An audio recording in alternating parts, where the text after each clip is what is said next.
¿Cuál de los dos escenarios vamos a tener? No lo sé. Yo lo que creo es que el gobierno tampoco lo sabe, aunque apuesta mucho al primero. El punto es que cualquiera de los escenarios es un escenario que deriva necesariamente de una crisis. Cualquiera de los dos. Uno más pronto que el otro, pero ninguno es sostenible. En primer lugar, lo que diría es que este es un escenario que, por más de que el gobierno diga estaba planeado desde el principio, la sensación es que no lo es.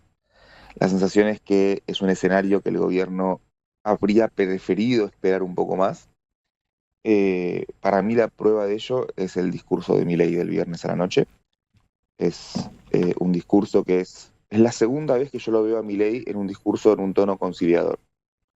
Y la primera vez que lo vi haciendo lo mismo fue el día en su discurso cuando sale segundo en las elecciones generales en el año 23, que es un discurso que no se lleva al mundo por delante. Es un discurso de alguien con miedo, como que tiene que salir a negociar, que tiene que salir a acordar, que fue un discurso electoral, no sé si se recuerdan, muy diferente del de cuando gana las PASO y cuando gana el balotaje. El del medio, que es el que pierde, que sale segundo, es un discurso conciliador, que es lo que tuvo el otro día el viernes. Digo, Milei conciliador es Milei asustado, con lo que siento que están dando un salto al vacío que ellos no saben qué es lo que puede pasar.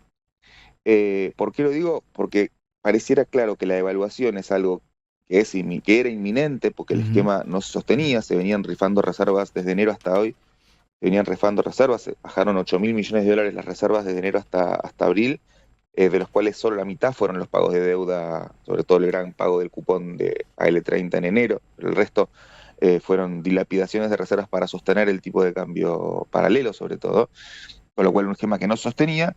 El acuerdo con el fondo entiendo que es parte de la misma lógica, pero que lo va pidiendo, pero venía el gobierno de una serie de pálidas fuertes, políticas, eso lo van a negar los funcionarios, pero para mí está claro, el caso cripto que recién comentaban en el aire, el discurso de Davos con la marcha LGBT, todo el enchastre con los jueces de la Corte, paro general, un montón de cosas, coronado el viernes pasado con el dato de inflación del 3,7% de marzo, que es un bombazo para el gobierno, Claro. y que parece que quedó desapercibido, pasó como que se tapó bastante esa Y información, que es se bastante tapó, fuerte. claro. Eso es Entonces, importante porque el gobierno tapa, los medios han tapado, no hubo inflación, parece, en el mes de marzo, ¿eh? no, el gobierno de hecho lo que dijo, Milei lo que dijo fue que la inflación de marzo fue por culpa de Guzmán, digamos, una cosa bastante ridícula, pero bueno, en cualquier caso, el punto es que la sensación es que el gobierno sale con esta decisión de levantar el cepo, yo creo, como una necesidad de recuperar la agenda política, lo digo más como politólogo que como economista en este sentido, Ujú. recuperar la agenda política, recuperar el escenario político, es decir, no solamente es una devaluación que podría, una devaluación normal, o cambiar el ritmo del crawling peg que venía teniendo, y algún relajamiento del cepo con vísperas a levantarlo más adelante, podría dar sería un paso mucho más firme, menos arriesgado. Las sanciones que tenían que dar un golpe de efecto sobre la mesa, hicieron esto, y no se sabe bien cuál va a ser el escenario.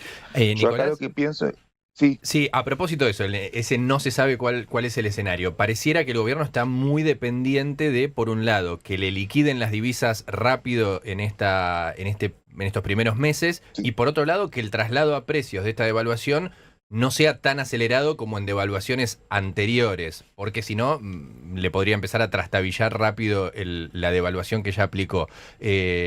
¿Cómo lo ves vos? ¿Qué escenario se puede esperar? So- Sobre lo segundo, yo creo que es inevitable porque justamente esta devaluación se monta sobre una inflación previa bastante elevada. Quiero decir, y no solamente es una inflación previa bastante elevada, sino sobre una inflación previa elevada y conocida, digo, porque sobre la base del dato encima. Sí. Muchas veces el conocimiento del dato termina eh, generando el motor de la inercia.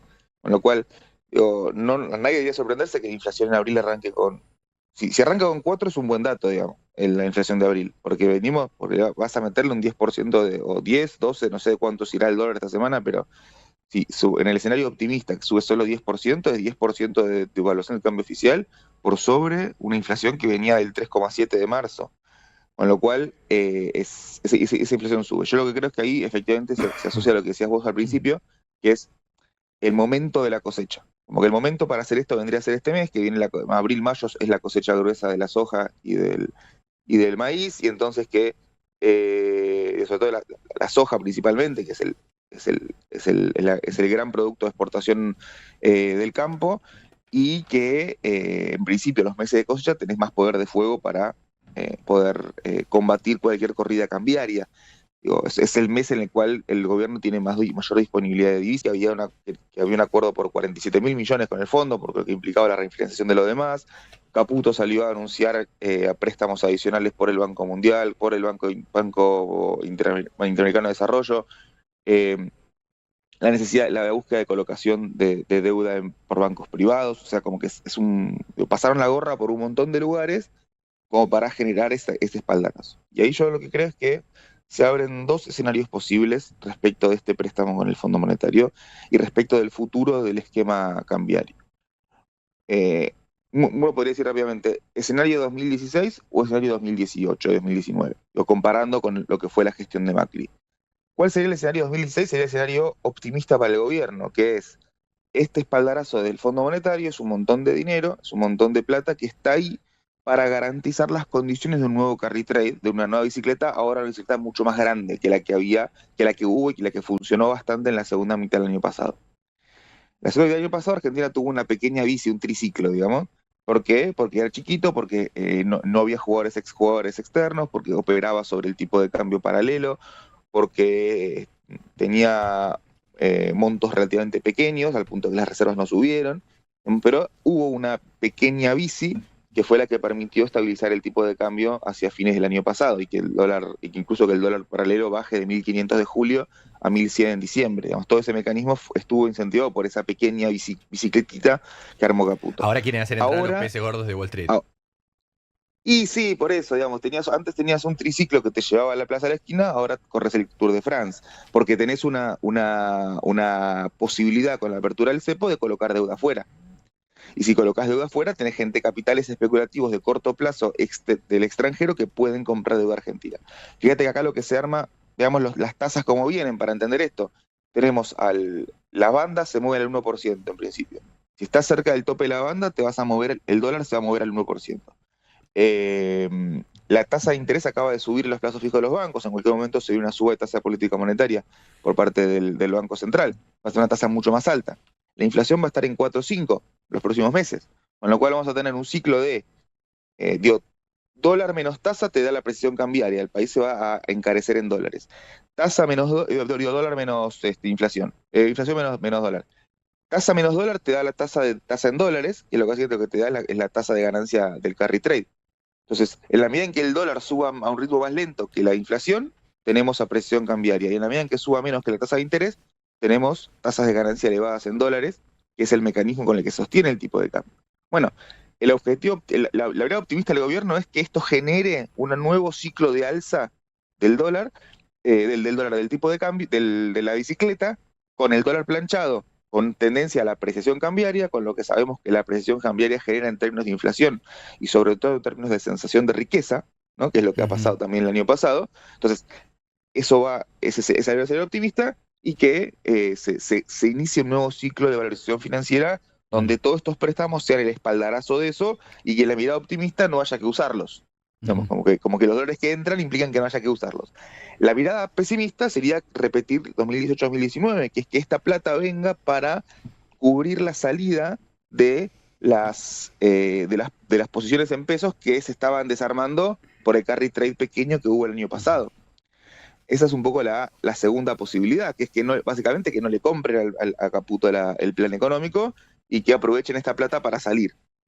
Y con la apertura del cepo faciliten la salida. ¿Cuál de los escenarios vamos a tener? No lo sé. Yo lo que creo es que el gobierno tampoco lo sabe, aunque apuesta mucho al primero. El punto es que cualquiera de los escenarios es un escenario que deriva necesariamente de una crisis, cualquiera de los dos. Uno más pronto que el otro, pero ninguno es sostenible, porque para que sea sostenible tenés que tener... para que la bici sea sostenible, en principio, como cualquier esquema de estafa piramidal, volviendo al tema de las cripto, que es parecido, la única forma de que eso funcione efectivamente, la única forma de que esto genere un rendimiento favorable, es que haya inversiones genuinas detrás. Quiere decir que vos, con la plata que estás ganando porque están entrando capitales, hagas inversiones productivas, generes capacidad de exportación posterior, los famosos brotes verdes, digamos. Si todo el esquema macroeconómico armado sirve para que entren dólares de afuera, para ponerse a producir, para ponerse a exportar, Bueno, tendría sentido el esquema y entiendo que es lo que durante el carry de Macri se explicitaba mucho, ahora se dice mucho menos. Bien. Ahora, si al fondo todo es plata de capitales que entran y salen, donde el Estado lo que hace es ser el que pone la diferencia, porque es el que paga las tasas de los títulos, el ciclo de alza es el ciclo de éxito de un Ponzi, porque entra plata, porque todo el mundo quiere ganar, pero en el momento en el que se cae Castillo, de ahí pues se cae, entonces será paz pronto, más temprano, más tarde.